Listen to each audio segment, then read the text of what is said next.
তোমাদের পূর্বপুরুষের উপরে রোজাকে ফরজ করা হয়েছিল, উদ্দেশ্য হলো লাআল্লাকুম তাত্তাকুন, যেন তোমরা সংযমী হয়ে যাও, যেন তোমরা জাহান্নামের আগুন থেকে বেঁচে যাও, যেন তোমরা জাহান্নামের আগুন থেকে। দেখুন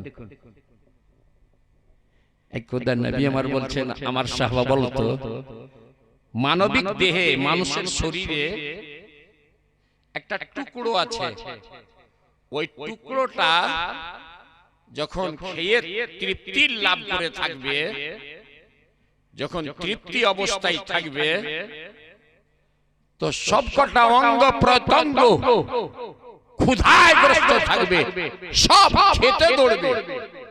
একটা অংশ আছে দেহে, একটা পার্ট আছে দেহে, ও যখন খেয়ে থাকবে, ও যখন ভরা থাকবে, তো অঙ্গ প্রত্যঙ্গ বাকি এক অঙ্গ খেয়ে থাকলে সারা অঙ্গ ক্ষুধাই থাকবে, আর একটা যদি ক্ষুধাই থাকে বাকি কটা সবাই তৃপ্তিতে থাকবে। বলে অঙ্গটার নাম কি? সাহাবায়ে কেরাম বলছেন আল্লাহ ওয়া রাসূলুহু আলাম, আল্লাহ আল্লাহর রাসূল ভালো জানেন। নবী বলছেন সেটার নাম হচ্ছে পেট। কি? পেট। যখন দৌলত এলো বাড়িতে, রকমারি খাদ্য খেলো, অভাব নাই, এই নিয়ে আসো বিরিয়ানি, পোলাও, কোফতা, হাতের গুনাহ হবে না, মুখ যখন বেশি বলবে না মুখের গুনাহ হবে না, পা যেখানে সেখানে যাবে না, তাহলে ওটা গুনাহ হবে না। আর যদি কোনো গুনাহই না করো, লাআল্লাকুম তাত্তাকুন, তোমরা বেঁচে যাবে। সুতরাং আগামীতে রোজা আসছে ভাই, আশা করা যায় 12 তারিখ থেকে রোজা হবে। বলুন সবাই রোজা রাখবেন তো? হাত উঠে বলুন সবাই, সবাই হাত উঠে বলুন। আমার মায়েরা রোজা রাখতে বড় আগে, কিন্তু মাদের এটা মুখের চুলকানিটাই বড় খারাপ। মুখের চুলকানি মানে গীবাতের দিকে খুব আগে। দ্বিতীয় গুলো কবর হইতে এদেরকে বের করা হবে। বুতুনহুম কামসালিল জিবাল মামলুআতুম মিনাল হাইয়াতি ওয়াল আকারিব কামাসালিল বিগাল। আমিনাল মুরদুল কানতে কানতে বলতেছেন মাযুরে, আমার উম্মতের তৃতীয় দলকে যখন কবর হইতে বের করা হবে, উঠানো হবে, জাগানো হবে, তাদের পেট পাহাড়ের সমান হবে, বড় বড় পেট পাহাড়ের সমান। মামলুআতুম মিনাল হাইয়াতি ওয়াল আকারিব, সাপ বিচ্ছুতে পেট ভরা আছে। যদি পর্বতের সমান হয় তো সাপ বিচ্ছুগুলো কত বড় হবে? নবী আমার বলছেন সাপ বিচ্ছুগুলো খচ্চরের সমান। এত বড় বড় সাপ বিচ্ছু দৌড় মারবে পেটে। এরা কে? নবী আমার বলছেন এলান হবে, হাউলাইল্লাযীনা ইয়ামনুনাজ যাকাত, এরা ওই সমস্ত লোক যারা নিজের মালের যাকাত দিত না। যাকাত দিত না, আনাজের উশুর বের করত না, দশওয়া বিশওয়া বের করত না, মালিকের নিসাব ছিল যাকাত দিত না, সোনার যাকাত দিত না। আল্লাযীনা ইয়াকনিজুনাজ যাহাবা ওয়াল ফিদ্দাতা লা ইউনফিকুনাহা ফি সাবিলিল্লাহ ফাবাশশিরু বিআযাবিন আলীম। হক জাল্লা ওয়া আলা বলে, যারা সোনা চাঁদি জমা করে রাখে যাকাত দেয় না, লা ইউনফিকুনাহা ফি সাবিলিল্লাহ, আল্লাহর পথে ও সোনা থেকে আল্লাহর পথে ওই চাঁদিকে খরচ করে না, ফাবাশশিরহুম বিআযাবিন আলীম, ভয়াবহ দর্দনাক আযাবের খবর ওকে দিয়ে দাও। ইয়াউমা ইউহমা আলাইহি ফি নারি জাহান্নাম। এ মা, খালা আমার বোন, আমার কান খুলে শোনো, কোরআন বলছে এই যে নারীরা অলংকার সোনা চাঁদির পরে যারা যাকাত দেয় না, সেদিন এই সোনা চাঁদির হারকে কানের গয়নাকে, নাকের গয়নাকে, হাতের গয়নাকে জাহান্নামের আগুনে তাপানো হবে, লাল করবে। ফাতুকুয়া বিহা জিবাহুম, এখানে দাগ দেওয়া যাবে। ফাতুকুয়া বে জিবাহুম ওয়াজুনুবুহুম, দোনো সাইডে মোহর লাগাবে। ওয়াজুহুরুহুম, পিঠে ছেঁক দেবে। যখন যখন ছেঁক দেবে, কেন করছে? হাদা মা কানাজতুম লিআনফুসিকুম, এটা ওটাই সোনা, এটা ওইটাই গয়না যেটাকে বাক্সতে ভরে রেখেছিলে নিজের জন্য। স্বামী লাখ টাকার গয়না হার বানিয়ে দিয়েছে, 3 ভরি সোনার হার দিয়েছে, বাড়িতে স্বামীকে গলায় দিয়ে দেখাবে না কেমন লাগছে? জি হারটা নিয়ে আসি, পরো না জি? পরবো যখন বিয়ে বাড়িতে যাব। বিয়ে বাড়ি, ডাক্তার বাড়ি যাবে তখন পরবে। আর বেলুনটা এমন ছোট রেখেছে, এটা উদাম না রাখলে তো ফের কেউ হারখানা দেখতে পাবে না। বিয়ে বাড়িতে দেখবেন এটা যেন খোলা থাকে। কোটিকার হারটা কে দিয়েছে? এটা যেন সব ওর হার দেখে। ভুল বলছি? লা তুবদু জিনাতাহুন্না ইল্লা লিবুলাতিহিন্না, এ নারী তোমার গয়না, তোমার অলংকার স্বামী ছাড়া কাউকে দেখাতে। ফেরেশতা বলবে, ছেঁক দিবে গরম করে করে, হাযা মা কানাজতুম লিআনফুসিকুম ফাযুকু বিমা কুনতুম তাকনিজুন, যেটা জমা করে রেখেছিলে ওরই তো ছাঁক দিচ্ছি, ওরই তো মজা দিচ্ছি, দুনিয়াতে মজা পাওনি। নবী আমার বলছে না, ওরা ওই সমস্ত লোক যারা মালের যাকাত দিত না, যারা যাকাত দিত না। ক নম্বর হলো? 3 নম্বর। লোক উঠাক बैठा না কেন, চেঞ্জ করে দেব আমি। আজ পুরা করব না ভাই, ছাড়বো। একটু জোরে বলুন, কখনো শুনতে পাবেন না। আমারও বয়স শেষ, এটা আজ 12টা শুনে নেন। জান্নাতে যাওয়া আসান কথা নয়। আজ তো এই হাদিস আপনাকে বুঝাবো যে জান্নাতে কে যাবে। কোনদিন আল্লাহ বাঁচিয়ে রাখে তো কোরআন পাক থেকে 12টা বৈশিষ্ট্য বয়ান করব। সূরা ফুরকান, ওই 12টা বৈশিষ্ট্য যেই বান্দার মধ্যে হবে ওই জান্নাতে যাবে, বাকি কেউ যাবে না।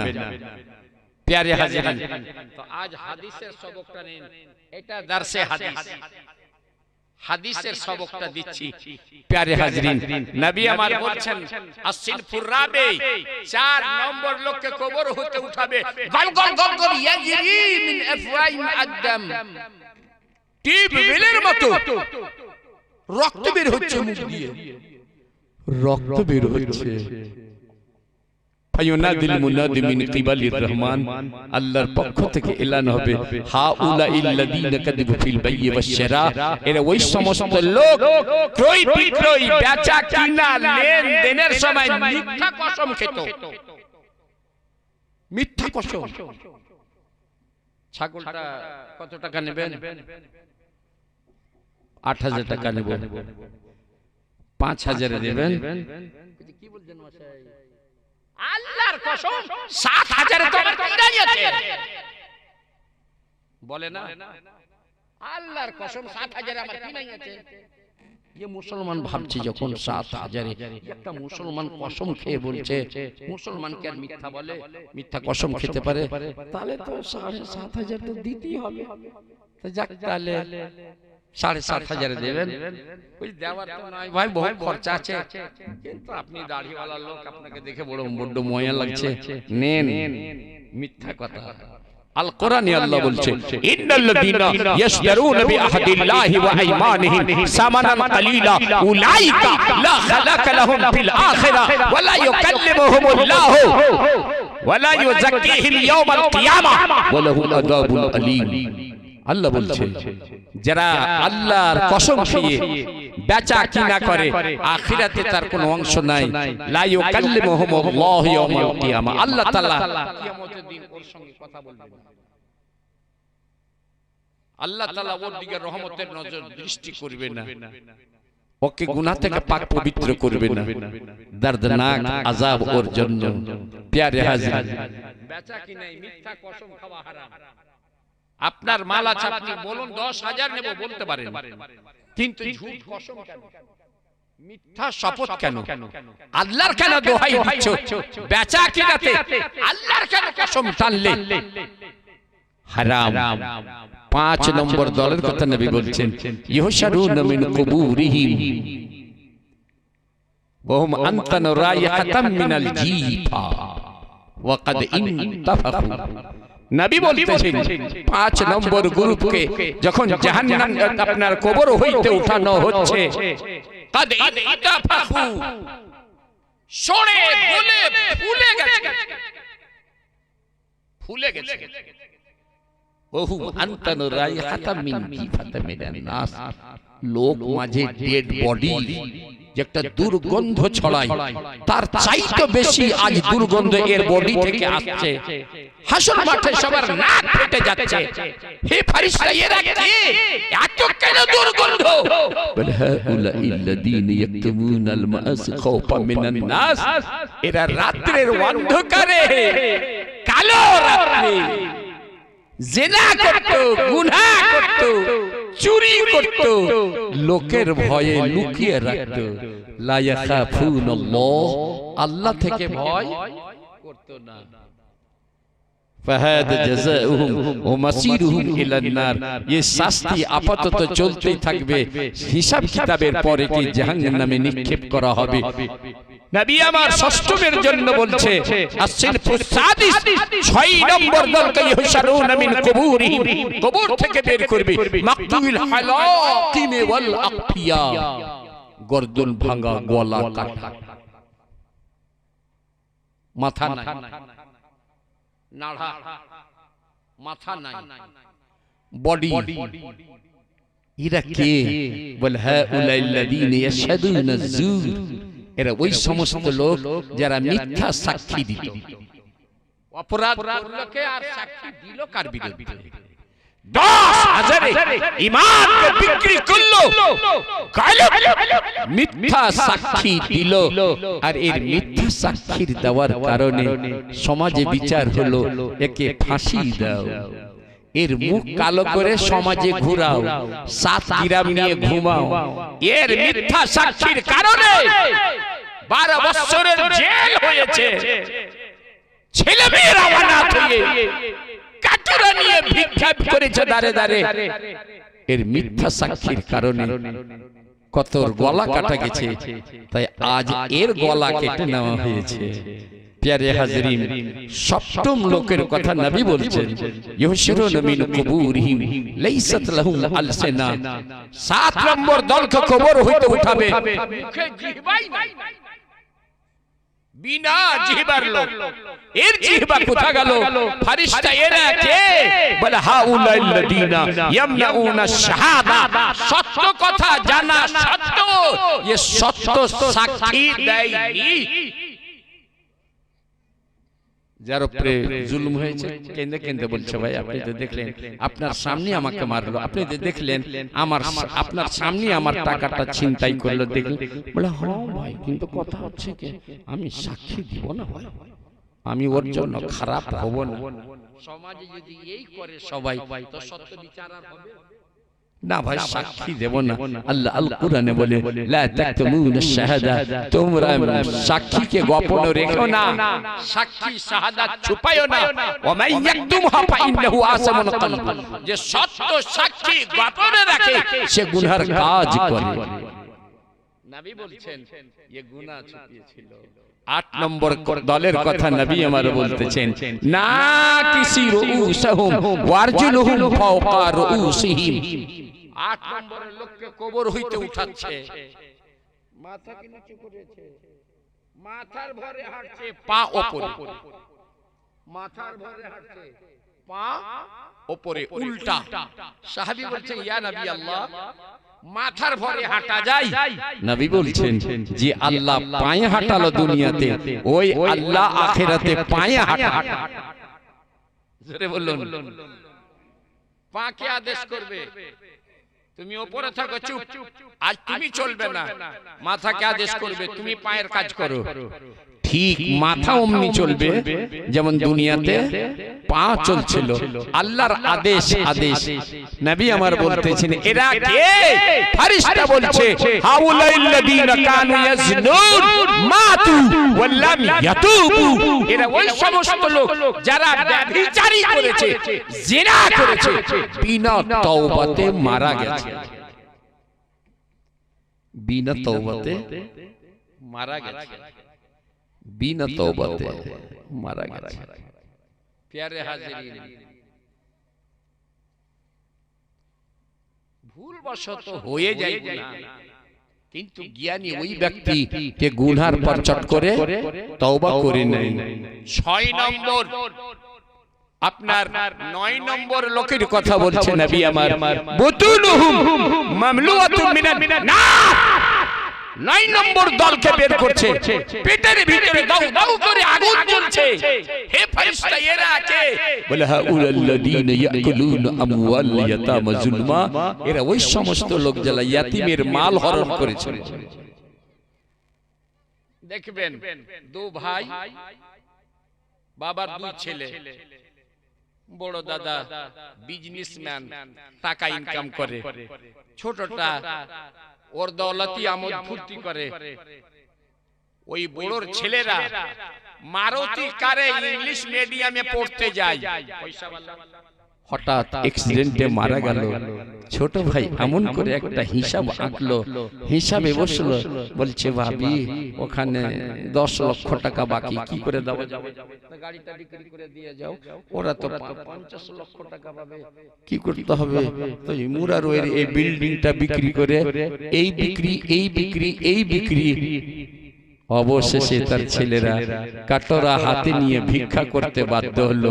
আল্লাযীনা ইয়াকুলুনা আমওয়াল ইয়াতামা যুলমা ফাইন্নামা ইয়াকুলুনহুম ফি বুতুনিহিম নারা সায়াসলাউনা সাইরা। হক জাল্লা ওয়ালা রাব তাবারাকা ওয়া তাআলা কুরআন পাকে বলে, যারা ইয়াতিমের মাল জুলম অত্যাচার করে খায়, গাবান করে খায়, নিজের পেটে আগুন খায়, আগুন আগুন খায়। মরণের পর জাহান্নামের আগুনে নিক্ষিপ্ত হবে। বলুন এই লোক কি আমাদের মধ্যে নাই যারা এতিমকে হিসাব দেয় না? মনে রাখবেন একটা কথা, এখানে মশলা বলে দিয়ে যাই।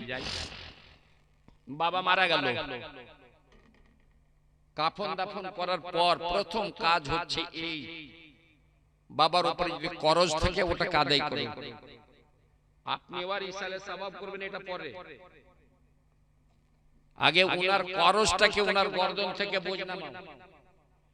দুয়ুল করজটাকে নামাবার পর প্রথম হচ্ছে বিতরণ করো। একসঙ্গে থাকো না, কিন্তু আজ অঙ্কটা কষে নাও। আজ জমি বর্তমানে কতটা? কাজ মেলা উজুজাম ওয়া বারসা, সাধারণ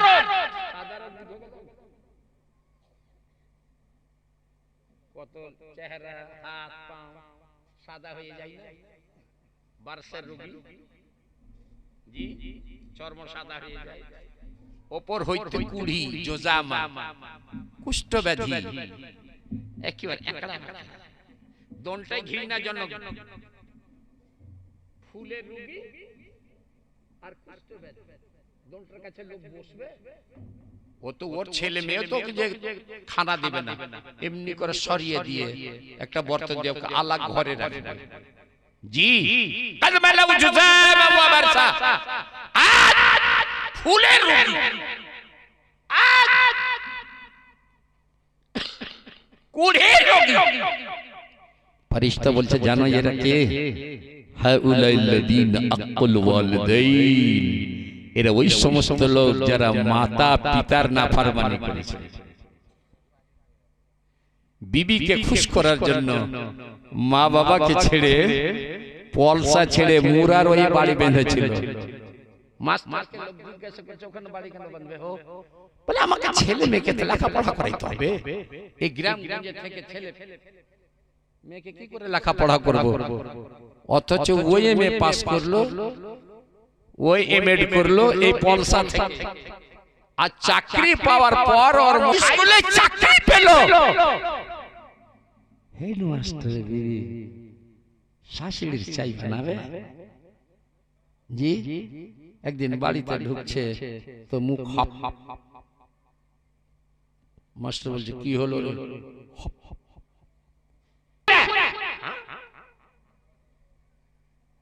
এটা তোমার বাড়ির ঝি, এটা উমুক, এটা ধুমুক, এই হলে কোনো কথা নাই, মাকে টেরও পাইনি। সারা রাত চলেছে মধুমাছির মতো সুন্দরী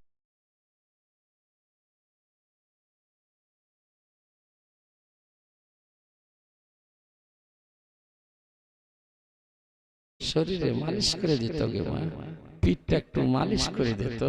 বড় ঘরের বেটি, ভদ্র বাবার বেটি বলে আম্মা সরিষার তেল আজকে চলে না, এখন চলেছে মা বডি লোশন। কদিন হলো আপনার বেটা দেখেন কত বড় ডাব্বা নিয়ে এসছে বডি লোশনের।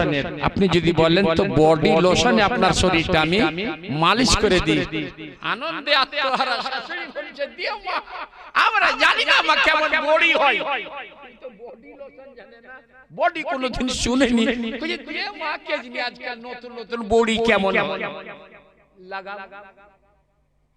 বৌমা বডি লোশন নিয়ে পিঠে লাগাতে যাচ্ছে, দুই হাত শূন্য হয়ে গেল, শূন্য। অজর নয়ন কাঞ্চে মালিক মাওলা মাবুদ। শাশুড়ি মা কোনদিন চাই নাই, কোনদিন বলেননি মাবুদ গো আজ প্রথম দিন সেবা চাইলো মাবুদ, এইটুকু সেবা করার তৌফিক দান করো মাবুদ। আমার হাত শূন্য কেন হয়ে গেল মাবুদ? কি অপরাধ করেছি, কি গুনাহ করেছি মাবুদ? আমি প্রত্যেক গুনাহ হইতে তওবা করতেছি মাবুদ, এই মায়ের সেবা করার তৌফিক দান করো। চোখের পানি ঝরছে, বডি হাসান হাতে নিয়ে দাঁড়িয়ে আছে, পিছনে ঘুরে দেখছে, ও কাঁদছে, বুঝে গেল আমার কাতলার মাছের ছিলকার মতো পিঠ ঘিরিনাতে মালিশ করতে চাই না, কই যা মা যা, আমি ভুলবো না কাউকে, আমি জানি তুমি পারবে না মালিশ করতে। পিঠ ঘৃণা করছে, মা তা কথা নয়, আপনি ভাবলেন নাউজুবিল্লাহ আপনার পিঠ দেখে ঘৃণা করব কেন মা? আপনার সেবা করলেই তো আমার জান্নাতের চাবি। আল্লাহ ভালো জানে হাত কেন শূন্য হয়ে গেল মাগো। সবচাইতে অপরাধের কথা, হাত শূন্য হয়ে গেছে, পা সুড়সুড় করছে, পা আপনার পিঠের দিকে আমার পা যাচ্ছে। তো শাশুড়ি বলছে যখন তোর পা আসছে তো পাও দিয়ে পিঠটা মালিশ করে দাও। বউ বলছে আপনাকে আমি পা দিয়ে মালিশ করবো? কইছে বেটি তুমি পা দিয়ে মালিশ করবে না, আর তোমার হাত আমি পাবো না, কখনো আসবে না। বলে কেন? বলে এটা গুনাহ তুমি করনি, এটা গুনাহ আমি করেছিলাম। আমার বয়সে আমার শাশুড়ি মা ছিলেন, তোর বয়সে আমি ছিলাম। যে কথাটা আমি তোমাকে বললাম এই কথাটা কালকার জীবনে আমার শাশুড়ি মা আমাকে বলেছিল। রূপের বড় অহংকারী ছিলাম আমি, তাই ঘৃণায় হাত না লাগিয়ে পা দিয়ে শাশুড়ি মায়ের পিঠ মালিশ করেছিলাম। আমি যখন পা দিয়ে মালিশ করেছি তোমার হাত কি পাবো মা? কামা তাদিনো তোদান, जैसी करनी वैसी भरनी। जी মা বাবাকে যেন একটা মনে রাখবেন। কয় নম্বর বলছি? হ্যাঁ মনে রাখবেন, মনে রাখবেন।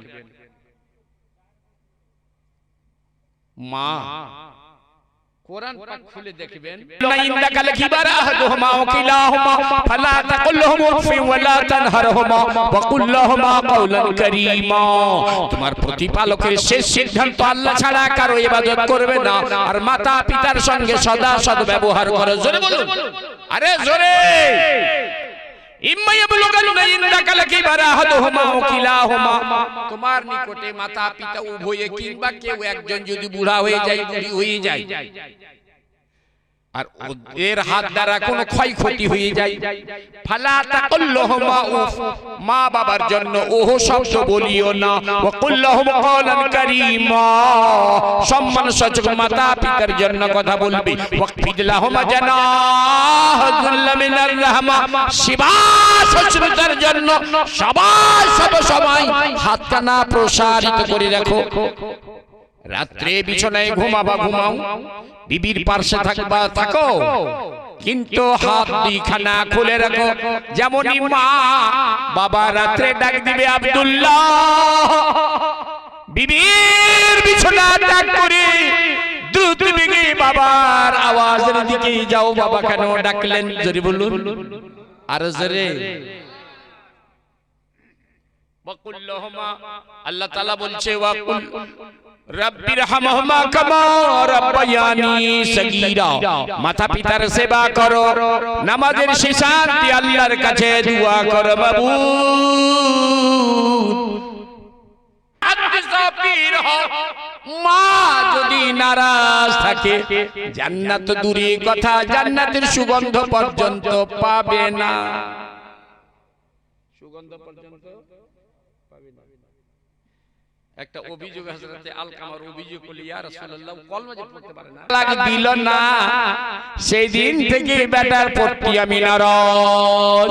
নবী আমার বলতেছেন সাবার অবিলম্বে এক কাজ করো, জঙ্গল হইতে লকড়ি নিয়ে আসো। ঢের হয়ে গেল, বলে এর উপরে আলকামাকে শুইয়ে দাও, উপর হইতে আরো লকড়ি দিয়ে দাও, আর আগুন জ্বালিয়ে এখানে আলকামাকে জ্বালিয়ে ছারখার করে দাও। মা জ্বলে উঠেছে, বেটার জ্বালাবে পরে, মায়ের অন্তরে আগুন লেগে গেল। ইয়া রাসূলুল্লাহ, আমি দাঁড়িয়ে দাঁড়িয়ে বলে, হ্যাঁ মা, তোমাকে কেন দাঁড় করে রাখবো, আর তোমার সামনে তোমার বেটাকে জ্বালাবো। বলে হুজুর, আমি যে তার মাথা জ্বালানি কি করে সহ্য করবো হুজুর? তা তো সহ্য করতেই হবে, আজকে তুমি এখানে সহ্য না করো তো কাল কিয়ামতের মাঠে কি করে সহ্য করবা? ওই আগুনে জ্বালাবে, এই আগুনে সহ্য করতে না পারো, ওখানে কি রে? তাহলে হুজুর আমি বুঝে গেলাম, আমি অন্তর থেকে আমার ছেলেকে আমি ক্ষমা করে দিলাম। জোরে বলো। সাহাবা দৌড়িয়ে আসে, বলে ইয়া নবী আল্লাহ, আলকা মুখ দিয়ে কলমা পড়তেছে, লা ইলাহা ইল্লাল্লাহ মুহাম্মাদুর রাসূলুল্লাহ, আজ নিকলতি है असर रखती है, पर नहीं ताकत परवाज मगर रखती है। দুয়া করি দেয়, আল্লাহর আকাশে উড়ে যায়, মাঝখানে কে রুখতে পারে না, আহা जो निकलती है। মায়ের অন্তর থেকে আহা যদি বেরিয়ে যায়, দাঁতগুলো মহিষের সিংহের সমান, আলসিনাতুহুম মাতরুহাতুন আলা সুদুরিহিম, জিহ্বাকে টেনে একদম সিনাতে ঠুকে দেওয়া হয়েছে, আর ঠোঁটকে টেনে জাঙ্ঘে ঠোকা হয়েছে। বলে রাখে, বলে হাউলা ইল্লাযিনা ইয়াশরাবুনাল খামার, এরা ওই সমস্ত যারা মদ পান করত, যারা মদ পান করত। কি পান করত? কানতে কানতে নবী আমার বিহাল হয়ে গেছে, কানতে কানতে নবী আমার বিহাল হয়ে গেছে। কটা বাকি থাকলো? কটা বাকি থাকলো? একটা বলবো, কিন্তু এর আগে আপনাকে বলতে হবে। আমি কতক্ষণ বললাম? ঘড়ি দেখো, ঘড়ি দেখো, কি টাইম হলো? হ্যাঁ, তো কতক্ষণ আমি বললাম? 15 ঘন্টা আমি বললাম, 15 মিনিট আপনি বললেন। 15 মিনিট আপনাকে বলতে হবে। বলে বলো না, আমিও বলবো হ্যাঁ আপনাকে বলতে হবে। প্যারে হাজিরিন, আপনারা জানেন, উঠবেন না তো? এখন আসল ওয়াজ বাকি আছে 18 পারা ইনশাআল্লাহ 18 পারার কাদ আফলাহাল মুমিনুন বাকি আছে ফাইনাল আমি রাখলাম এখন 12 নম্বর জি কারণ এখন তো কান্তি আছেন নবী আমার হাসলেন কবে হাসবার আগে কমিটিকে